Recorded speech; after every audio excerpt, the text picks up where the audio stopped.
Niro iyahang gireklamo dias ombudsman nga mao lagi na no angay tangtangan pug kunog lisensya ning atong tulo ka mga piskal dias Mandawi City Prosecutor's Office.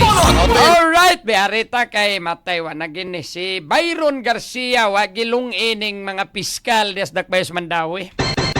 No, braga gidibdib ginig maayong Byron ang nahitabo niya Brigadier Arnel. Dati video. Di ba na siya magpa-interview sa mga kay patanawon lang mga reporter kay patanawon lang niya. Dito sa iyahanga Facebook Live. Facebook Live kay ingon siya. Ingon siya gapon. Nga apil may na magkakwarta sa ko. More si kakwarta. Mapiyang kwarta. Lagi kay iyan irong gisangatan o kaso dito sa Ombudsman Brigadier Arnel. Kasong administratiba, nakip na kasong kriminal, unya disbarment case pagyod. So ipatangtangging lisensyas pagkabugado. No? Ini ko nung tulo ka mga piskal dias Dakbayas Mandawi. Or sa ato ng Mandawi City Prosecutor's Office. Kay una naman gito niyang gipagya Brigadier Arnel nga wa gitaon siya ba tagai og supina ani. No, wa siya katubag mga higala. Unya bisan pa man og known yung kay nag-asa na siya nagpuyo. No, dias may talisay mga kabrigada. Isay na diya po. Oo. Pero nga nung wagi ko no siya padadi. Kami resulta na noon, nawa siya makatubag. Kundi ang nahitabo, naresolbar sa piskalya ang kasong gisangat aning anak po sa itong gobernador des probinsya sa Sugbo. No, nga si Dr. Nicky Catalan mga kabrigada in favor po ganito sa reklamo. Mao tong nalutsan po siya warrant of arrest. No, especially katong sa Safe Spaces Act o kaning sa cyber libel Brigadier Arnel, no? Mao ni Roy iyahang gireklamo dias ombudsman nga mao lagi na, no?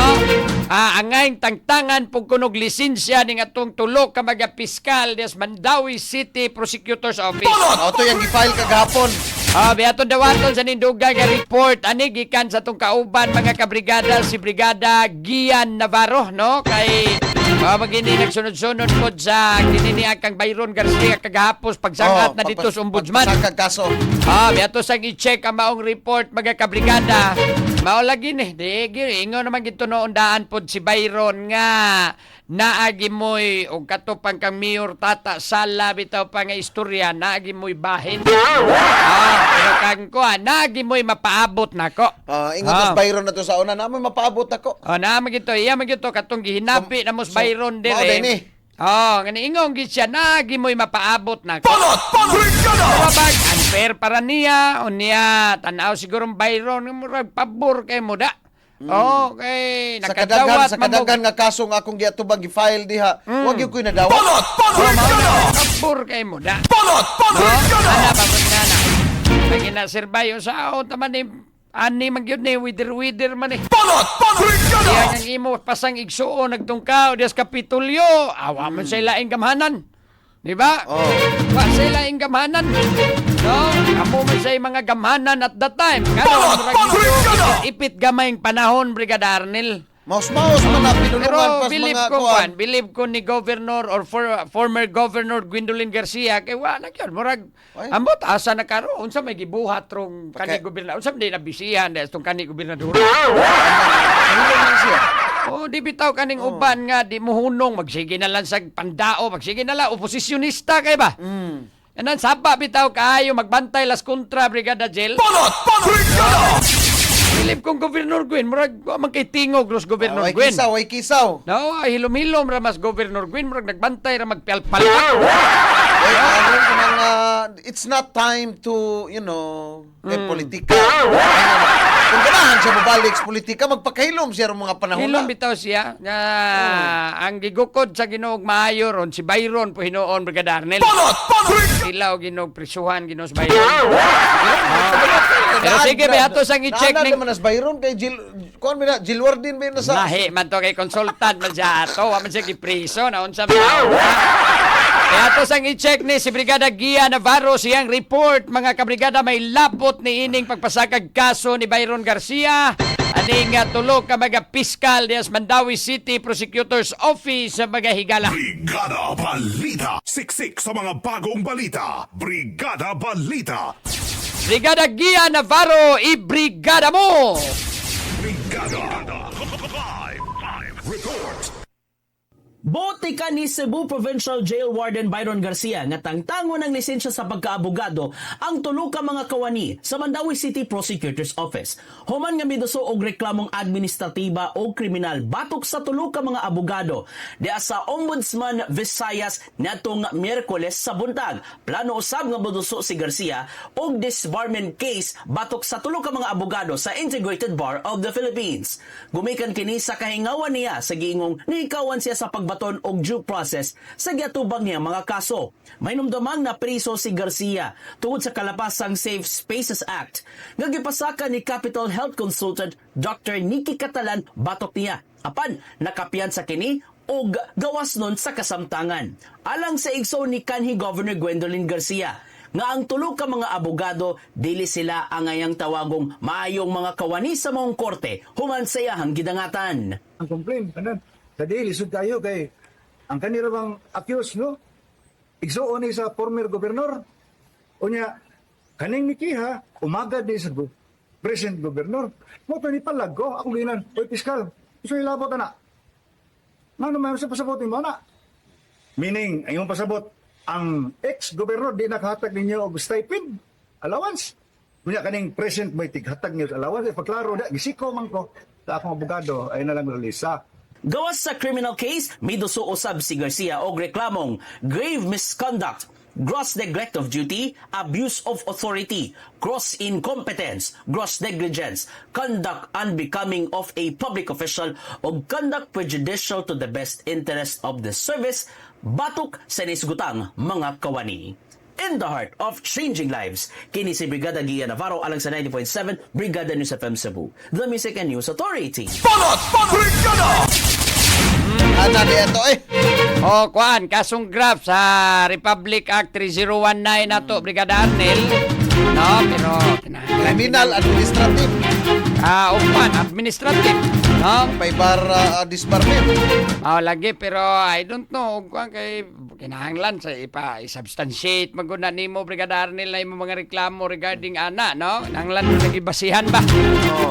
Otherwise, gwapoy makita mo kanang una-huna lang bitaw nato mo'y magdako bitaw Brigada Arnel kaning ato mga pagduda. No? Kunya, it cannot be substantiated by any evidentiary facts diya or nabatay mga solido nga mga ebidensyang magpamatuod ana Brigada Arnel. Or mga witnesses diya, marag lisod-lisod magunang ipamatuod Brigada Arnel. Ayon ra man kay nang ingnon sa kanang gitawag na to regularity in the performance of their official duties mga higala. No? Kinahanglan itablisar gini mo kung ingon kag naagi kalapasan ani sa Republic Act 3019, Anti-Graft and Corrupt Practices Act giunsa man. Nituyo ginaabay makapamatuod nga Malis. gituyo gyud nga dunay gyoy kining ayaw gyud ipakuan ha, ayaw gyud ipa-receive ang subpina ha. No? It's a matter na prosecution. Ka-establisar bata diya nga nihangyo gyud ang kining kampo ni Dr. Nikki Catalan ngadto sa Prosecutor's Office Brigada Arnel nga whatsoever i-file gyud ang kasuha dito sa kuana rumalutsan ginagwaran ana ba? No, absent ana unya mere assumption lang ang atoa murag lisod kay mo prosper ato mga kaso. No? Kay maor mangina.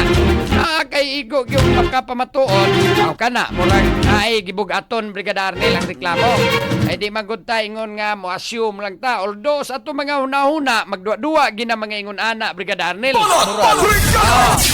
Gina duwa-duwaan man ta sa atong hunahuna nya kining atong hunahuna nga hugaw mo siya kay ni gud usahay Brigada Arnel. Naghugas ka ako kana biyang nahuna. Hugaw ning atong Yan ang hunahuna. makomplete ang sala. Daghan kag mga pagduda ko ani matay gikuan ni da murag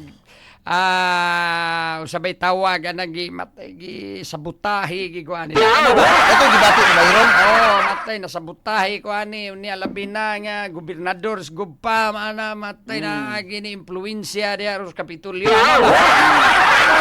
kinahanglan mo guna nimong pamatudan. Di man lang na kayang imo rang una-una mo'y paminaon diha Brigada Arnel. Tapos prosecution, pinambor na. Naa ka, og Ambor din naa naman, magani. tapos Maka-establisar ba kang nihatag og kwarta nga tos piskal.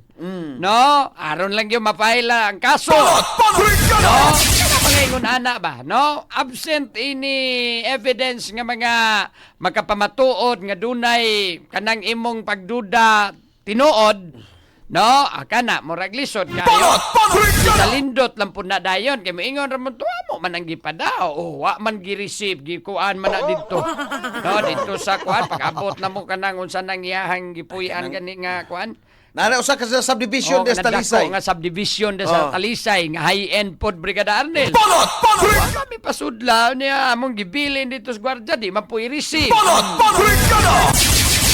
Kung naay mga ingon ana, makuan ra dayon nga unsay tawag ani na kuampod ka na bang nabalita sa gunoon to Brigada Arnel nga mao lagi na ni file og kaso si Dr. Nicky Catalan.